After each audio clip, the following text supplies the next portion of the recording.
Ah putain, il y a 7 de log alors que derrière il y a 40. Ils veulent vraiment attaquer Stalingrad en fait. Mon plan dans le Caucase, je vais le revoir au retour parce qu'il y a beaucoup trop de divs maintenant qui sont arrivés autour de Stalingrad et je vais pas pouvoir tenir Stalingrad si ça pète. Comment ça se passe? Oh putain, ce que tu lui mets à Toliati! C'est vrai qu'il ramène une masse division là. Ah ouais, c'est pour ça là, il veut Stalingrad hein. À Toliati ça va passer. 3 km/h dans la jungle, c'est si beau. Oh les pertes. Oh, j'ai pris cher. 170 000. J'ai pris très cher. Il a dû prendre cher aussi j'espère. 50 000. C'est perte. Ah bah ça c'est clair hein. Victor à Toliati. GG, allez on le contre-attaque là. J'ai tout mon corps mobile qui est en train de revenir à Volksarki, donc t'inquiète pas Younstar, on pourra contre-attaquer. Il y a des divisions ukrainiennes qui sont là, des divisions de milices ukrainiennes. Oh j'ai fini motorisé 42. Ah moi le mecha 42. Ah, on a pris Avaz. Oh je viens de couler 2000 tonneaux japonais avec mon sous-marin. Ah, Ils ouais, veulent c'est encercler Stalingrad. Ah ouais. J'ai des renforts qui arrivent à Stalingrad, je vais envoyer Ah des ouais, divisions à Astrakhan. 48 divisions, et j'ai des renforts qui arrivent. Je vais Oh, ils retirer... attaquent Stalingrad. En France. Oh Stalingrad, regarde. Ouh, viens copain. Oh, ce qui bouffe. Je vais retirer les chars et la milice pour aller défendre derrière en fait. Regarde, à la vitesse à laquelle elle va. 10 km/h. Ça va tenir. Voilà les renforts, hop là. Voilà. Ah il a pris 10 000 pertes. 72 divisions à Volcheny. Oh là là là, il va pas passer à Volcheny hein. Je vais continuer à me replier de Stalingrad. Je pose 3 divisions en renfort à Urlarsk. Ça marche. Il s'effondre à Volchky. Il a. C'est bon, il arrête. Ah, c'est bombardier tactique quoi, il en a 12. Regardez ce qu'on lui met à Balakovo. La contre-attaque. C'est sévère, c'est sévère. C'est bon, à Oural ça va le tenir. On va reprendre Elista. Stalingrad tient solidement. Belle offensive hein, en octobre. L'hiver commence à arriver, regardez. Ça gèle sur les arrières. Et on va tenter une petite offensive sur Bakou. Je vais renvoyer des renforts à Stalingrad, faut pas que ça tombe hein. Putain, la bataille pour Stalingrad. Victoire. Balakovo, putain. Oh, sévère. C'est du 1 pour 2 hein. Non, non, ça passera pas à Bakou. Putain, cette bataille là, il a fait mal Chouan hein. Mais la manpower, ça doit tirer la gueule avec ces attaques. Tu regardes la carte de terrain, il y a l'Oural, t'es sur l'Oural quasiment. Tu te replies sur la province de Vokourta et de Bereznik, y'a rien qui passera hein. Putain, regardez la masse qu'il y a à Stalingrad. Ouh. Ah putain, j'arrive pas à sélectionner la bonne unité. Et hop là, on est plus là. Ma milice a un 7 km/h qui va rentrer en Turquie. Oh, victoire instantanée. Oh là là, Bon, bah, oui. hop, hop. Je connais une vipère qui doit commencer à se dire ouh, est-ce que je vais devoir commencer à abandonner Bakou? Mes premiers sous-marins sont arrivés, les gars. Frozen, moins 23. D'ailleurs, tes sous-marins Unstar, ils font encore le job ou? Normalement, oui. Mon sous-marin 2. Oh, mais tu pousses, hein. Fais attention à de pas te faire débarquer sur les arrières, hein, au Wind. Hein. Tu sais, s'il débarque au Wind, t'hésites pas à prendre. Regarde, j'ai un pool de troupes à Nanjing. J'ai 12 divisions de réserve que je garde là au cas où il y aurait besoin sur un chez nous. Regardez ce qu'on met aux Turcs dans le Caucase. Ah, mais c'est bataille, c'est beau. Eh, tu peux lui bouffer de la div là ou pas? Non, je ne pense pas. J'ai plus de fric. Bon, nous sommes rentrés en Turquie, les gars. Et il n'y a absolument rien en face de nous. Je vais commencer à encercler Bakou, hein. Ces batailles là-bas. Oh, putain, Youn, vivement l'hiver, parce que là, faut qu'on complète, hein. Ah, c'est clair. Là, je souffre. Je vois les divisions là, elles sont dans un état mais lamentable. Mais eux aussi ont pris des pertes, attention. Hein. Vivement l'hiver, dans le nord, c'est déjà gelé. Hein. Ouais, c'est pour ça, il a plus de supplies en fait. Ouais, ils ont oublié de le ravitailler et là, d'un coup. Il a pas d'énergie, donc il a pas de supplies, donc il a plus rien. Chouan s'est calmé au centre du front, hein. Oh, les Gourkas de Win, excellent. Les 4 Gourkas qui sont à Volitsky. Ils sont beaux, Win. Et ça va être une catastrophe pour eux en Turquie s'ils abandonnent pas Bakou. J'ai réussi à encercler Bakou, je pense, à coup de milice. Même sur le front, vous avez reculé un peu, mais ça reste. Ça reste. C'était prévu, on va dire. Attends, mais il est revenu ici. Allez, hop, full attaque. Hop. Oh, il y a des Ukrainiens qui regardez sont ce qu'il va prendre à Balakovo. 124 divisions. C'est vrai qu'il devrait quand même quitter Bakou. Hein. Ouais, mais ils veulent pas nous le laisser parce qu'ils savent que je suis très ric-rac en ce qui concerne le pétrole. Mais s'il perd 27 divisions. Pour l'instant. Mais ça va recommencer à monter maintenant que t'as repris Ishvaz et compagnie, hein. J'ai 0,50 points dans l'upgrade. Ah ouais, d'accord, putain. Tu sais que j'ai la moitié de tes PP, Youngstar, j'ai 50 PP dans les upgrades. J'ai 282 divisions obsolètes. Bah, j'en ai 115. Oh, je vais prendre 3 divisions turques. Je suis content, les copains. Je me méfie de l'anglais à Alep et à Deir ez-Zor, là. Je sens venir la grosse contre-attaque. Perm.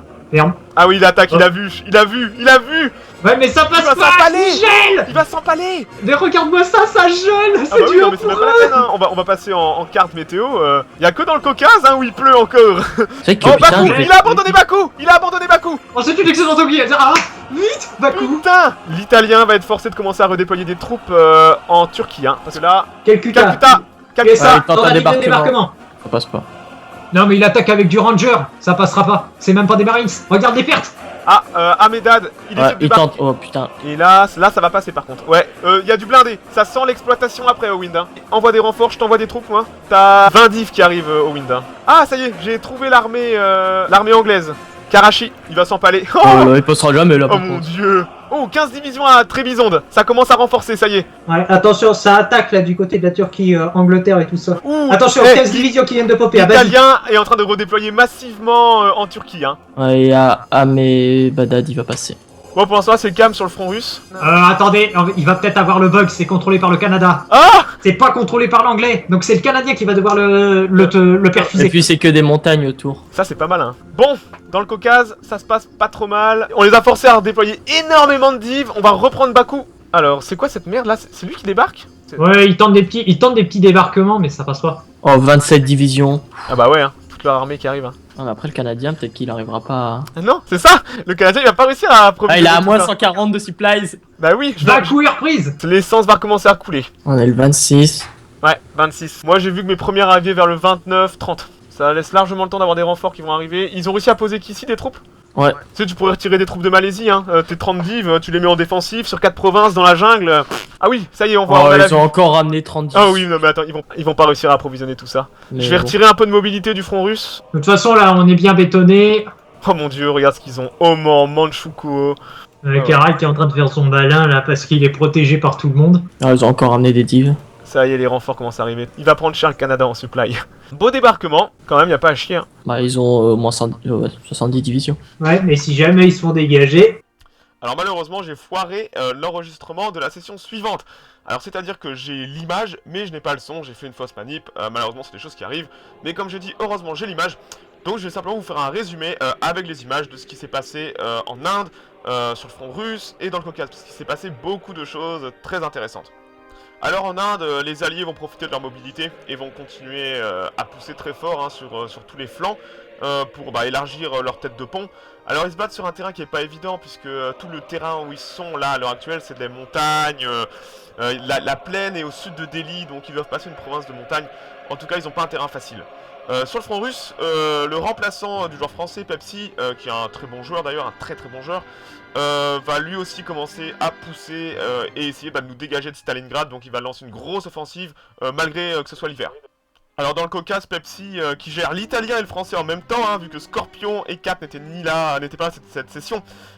Pepsi va nous contre-attaquer lourdement dans le Caucase. Il y a la province de Kutaisi qui est une excellente base logistique et il veut la récupérer tout simplement. Donc il va faire une grosse attaque en partant de la Turquie, une attaque qui va passer. Alors pendant ce temps-là, en Inde, les alliés continuent de pousser très fort. En fait, ils ont pris Bombay, qui est sur la côte ouest, et ils sont en train d'essayer de rusher vers le nord.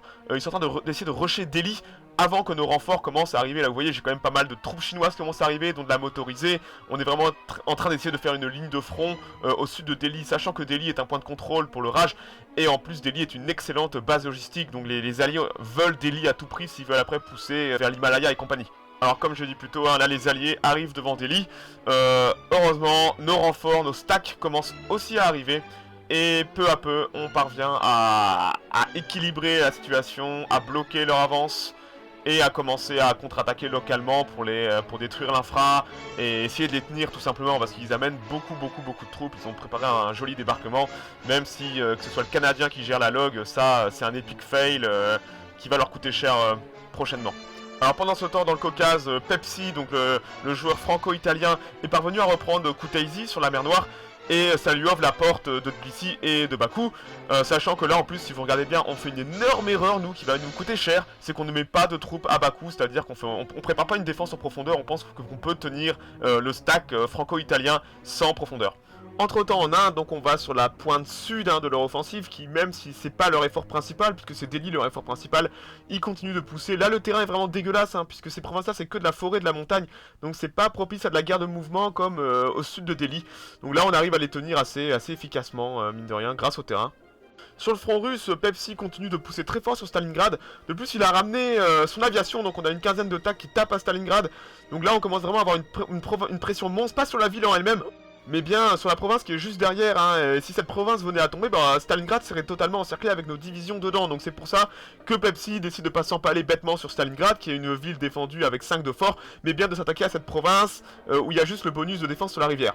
et notre bonus de retranchement. Et on voit le résultat de la bataille, hein, où simplement le français nous a infligé près de 105 000 pertes, mais on lui a infligé 47 000, donc le français à ce moment-là de la game ne peut plus se permettre de prendre autant de pertes, et il va y avoir encore des sacrées batailles qui vont arriver, hein, pour le français. Hein. Pendant ce temps-là, dans le Caucase, Pepsi continue de ramener une très grosse armée, et avec la province de Tbilissi et de Kutaisi, qui sont des bonnes bases logistiques, ils se préparent à mettre un gros coup de boutoir pour nous virer du Caucase une bonne fois pour toutes. Et là encore, je le vois maintenant, mais on a vraiment fait de la merde et on aurait dû laisser au moins 6 divs sur nos arrières à bas coût. On va le payer très très cher. Entre temps, en Inde, on a enfin réussi à stabiliser le front. Le seul point noir, c'est que sur la pince ouest, on voit qu'ils se préparent à attaquer Karachi, défendu par 9 divs, et ils en ont ramené 19, donc clairement ils vont maintenant pousser à l'ouest, vu qu'on les a bloqués au nord sur Delhi. Alors au passage, j'ai aussi mes premiers sous-marins chinois, j'ai fait des sous-marins avec le chinois, hein, qui partent chasser dans le golfe d'Aden et compagnie. Peut-être que je voudrais bien essayer de choper quelques convois canadiens pour... je pense pas que le Canadien ait beaucoup de convois, donc si je peux lui en choper 30-40 à la sortie de la mer Rouge, ça serait vraiment chouette. Entre temps, les alliés vont pousser sur Karachi, hein, là on voit la grosse attaque sur Karachi, et on va immédiatement se replier parce qu'on sait que là on va craquer. En plus on a de l'infanterie et des troupes pas très mobiles, donc on va aller se planquer dans les montagnes au nord de Karachi et faire une petite défense, hein. On peut les laisser avancer, il n'y a pas encore trop de soucis, même si Karachi était quand même une bonne base logistique, quoi. Alors sur le front russe, Pepsi va relancer une nouvelle attaque, et c'est pas moins de 82 divisions franco-italiennes qui vont venir attaquer à Volchny, 72 divisions russes. Donc on est planqué derrière la Volga, on a encore que des bonus de retranchement. Néanmoins, la pression là ça commence à faire mal, hein. Il est vraiment, il met tout le paquet, tout ce qu'il a dans le Caucase, et pour reprendre Stalingrad, pendant qu'au nord, globalement le front est très calme. Alors là on va avoir un premier fail de notre part, et on va être très très chanceux, puisque à Volchny ça va passer, on va pas micro-gérer. Je sais pas ce que foutait Younstar, vu que c'était lui qui gérait cette partie là du front, j'étais pas content du tout. Le front va s'effondrer sans qu'on puisse se replier sur la bonne province, c'est-à-dire qu'on va se retrouver, vous pouvez voir, avec Stalingrad encerclé. On a genre 40 divs à Stalingrad, et donc beaucoup de divs qui se replient sur la province qui est déjà elle-même encerclée. Et là je vous cache pas, c'est la panique, parce qu'on doit avoir 40 ou 50 divs en tout à Stalingrad qui sont encerclés. Donc là maintenant, full contre-attaque pour essayer de casser l'encerclement. Je vous mets un court extrait de ma rage à ce moment-là de la game. Vous allez comprendre que c'était super chaud. À Stalingrad ça va tenir en plus. Putain, Stalingrad est encerclé mais dans l'autre sens. C'est bon. Younstar, mes chars sont arrivés. Pourquoi ils ne contre-attaquent pas? Je m'en fous, il est pas j'attends. C'est ton front, t'as que 7 batailles à gérer. Moi je gère en plus le reste, quoi. Stalingrad qui tient, mais qui tient tellement bien. Victoire à Stalingrad, on a tenu à Stalingrad. Stalingrad est encerclé mais tient toujours. On est... Oh, à Volsky ça va passer, voilà Volsky. Putain, il a pris 20 000 morts à Volsky, hein. Allez, full attaque. Alors pendant ce temps-là, en Inde, malgré la perte de Karachi, donc le front est stabilisé, il n'y a que dans le sud où il continue encore un petit peu d'avancer, mais globalement, on les tient. On est un petit peu en infériorité numérique, mais on compense par le terrain, en fait, hein, qui est propice à la défense. Alors heureusement, sur le front russe, on va être capable de rouvrir la poche de Stalingrad et d'évacuer nos divisions proprement. Et dans la foulée, on va engager un mouvement de repli, on va dire de 500 km, hein. On va vraiment se replier vers la mer d'Aral et vers le nord de la mer Caspienne, sur 2-3 provinces, pour faire une défense en profondeur assez efficace et attendre le français. Et pendant ce temps-là, au large de l'Inde, avec mes sous-marins, je coule mes premiers convois canadiens. Ce qui n'est pas une mince affaire, vu que je dois me douter que le Canadien n'en a vraiment pas beaucoup. Et nous sommes désormais rendus début mai. Donc là sur le front russe, début mai, ça veut dire offensive de printemps et offensive d'été. Et on voit que le français masse 90 divs sur une très bonne province logistique. Donc clairement le français désormais va pousser vers l'est, hein, vers la mer d'Aral, et peut-être même vers le Kazakhstan et vers la Chine. Et le français commence à pousser, et à coup de bataille de 50 000 morts, il avance. Et c'est vrai qu'à ce moment-là de la game, notre situation est quand même vachement critique, parce qu'on est vraiment à flux tendu partout, sur tous les fronts. On est en infériorité numérique, nos troupes sont de moins bonne qualité, on se bat contre 2 alliances simultanément, hein, et on se fait malmener, mais on arrive encore à tenir en exploitant le terrain. On a la chance d'avoir de la profondeur stratégique, donc c'est notre seul atout. Alors en Inde, les alliés ont rameuté pas mal de troupes, ont récupéré de l'orgue et commencent vraiment à nous lancer une très grosse offensive, hein. Ils ont la supériorité numérique, on a le terrain pour nous, mais le terrain autour de Delhi est pas trop dégueulasse, donc là ils commencent vraiment à pousser, et on est forcé de reculer, hein. Alors comme vous pouvez voir, ils vont être capables de faire un trou dans le dispositif, hein. Ils vont essayer d'encercler Delhi vu que c'est une place forte et qu'on est bien retranché dedans. Et là, qu'est-ce qu'on voit? Qu'est-ce qui arrive? Le Canadien n'arrive plus à ravitailler toutes les troupes, tout simplement. Donc là, ils payent leur erreur du début d'avoir fait débarquer des Canadiens et de ne pas avoir mieux planifié leur débarquement. Alors sur le front sud de l'Inde, on avait rassemblé quelques troupes en vue d'une éventuelle contre-attaque, vu que leur fer de lance est vers le nord, et on va profiter de ce manque de supply pour contre-attaquer. Alors au même moment, alors qu'on est en train de retourner la situation en Inde, et qu'on va les rejeter à la mer, ça ne fait aucun doute, vu qu'ils ont des énormes problèmes de supply, Pepsi, le bon joueur franco-italien, lance sa contre-attaque dans le Caucase pour reprendre Bakou et peut-être faire une percée en Perse. Donc voilà, là, Pepsi passe à l'attaque dans le Caucase. Alors en Inde, on passe à la full contre-attaque et on les bouscule, littéralement, on leur roule dessus. Et là, je pense qu'eux-mêmes doivent penser à un réembarquement à ce moment-là. Ils voient qu'ils ont fait de la merde au niveau log. Donc il faut faire débarquer un Américain en premier ou un Anglais et pas un Canadien. Donc là, vraiment, on va essayer de les bousculer, peut-être leur prendre des divisions dans le processus de les rejeter à la mer. Entre-temps, dans le Caucase, on va être forcé de se replier sur Bakou parce que là, on prend une pression monstrueuse de 2 provinces et de 2 stacks en même temps. Donc là, on se fait repousser. Alors en plus du Caucase, le français aussi pousse très très fort dans les steppes russes et sur le point d'arriver sur la mer d'Aral, mais il prend aussi des très grosses pertes. Et là, on va prendre une énorme défaite, c'est un sacré désastre pour nous puisque Pepsi va être capable avec une motorisée d'aller prendre nos troupes qui se repliaient à Bakou. Donc là, on vient de perdre 30 divisions dans le Caucase, donc on vient de perdre globalement notre corps d'armée dans le Caucase parce qu'on a mal micro-géré. On est à ce moment-là assez obnubilé par ce qui se passe en Inde et par ce qui se passe en Russie, et le Caucase c'est un peu le parent pauvre du front au niveau micro, et c'est vrai que on aurait dû défendre Bakou, faire une défense en profondeur. On a vraiment sous-estimé la capacité mobile italienne dans le Caucase, donc là on s'est vraiment outplay. Alors c'est pas une catastrophe parce qu'en tant que chinois j'ai des capacités de production assez démentielles. Le problème c'est que c'était quand même des troupes expérimentées, c'était un très bon camp de montagne, j'avais des montagnards, il y avait des bonnes divisions russes, j'avais aussi des troupes de milice, de l'artillerie super lourde, donc là on vient de perdre quand même un sacré bon corps de troupes, et ça fait chier quoi, ça fait chier. Entre temps, mes sous-marins au large de l'Inde continuent de couler quelques convois canadiens, c'est con, mais ça leur étire encore plus sur ligne logistique, et ça nous apporte encore plus de bonus, donc c'est toujours bon à prendre. Après avoir perdu 30 divs, il nous faut des petites victoires. Entre temps, en Inde, la situation s'est grandement améliorée puisqu'on a été capable de détruire quelques divs qui se sont repliés sur des mauvaises provinces, et on est vraiment en train de pousser très très fort. On a été capable d'encercler Bombay et de couper leur ligne de ravitaillement. Donc là, globalement, ça se passe vraiment très très bien en Inde, alors qu'en Perse, c'est la catastrophe. Encore des convois canadiens en moins. Et pendant ce temps, en Russie, le français qui profite des dernières bonnes conditions climatiques pousse très très fort et est sur le point d'arriver sur la frontière chinoise. Alors en Inde, les alliés parviennent à évacuer la poche de Bombay. Et nous nous emparons de la ville. Voilà ma réaction. Victoire à Bombay, yes. Et on va prendre le dépôt. Dis-moi combien... Oh oui, je vois le dépôt, Wind. Il y a 2600 d'essence. On a tellement besoin de cette essence. Bon, je suis désolé d'avoir loupé l'enregistrement de cette session. Ça a été en plus beaucoup de boulot pour moi de faire mon putain de monologue et de commenter ces foutues images. Donc là, on va revenir à la normale. La session est terminée. Donc là, on commence une nouvelle session et on est de retour sur la convée. Sur la convée, on va dire normale. Je suis avec Owind et Younstar. Tes sous-marins, ils ont pris cher, là. Hein. Ouais, mais ils ont fait le café, je peux te dire. Ouais. Je vais prendre Bombay avec mes 3 divisions de Nazik, là. À 2 km/h, ça va aller vite. Bon, j'ai beaucoup de renforts qui vont arriver, Youn. Surtout... Ouais, partout en fait. Putain, le coréen il pond, hein, putain. Ah oui, il continue, Bon, attention, je l'ai libéré et tout, Stade de l'essence, Younstar? Pas beaucoup. J'en ai que 6350. Bah parfait, tu vas m'en donner un petit peu. Ça va passer à Alexandrovski? Je pense que oui. Bah ouais, tu pourras utiliser les blindés, Il y a une masse de chars, tu pousses dans la foulée, On va les forcer au combat, Victoire à Rast. Les Italiens sont en déroute.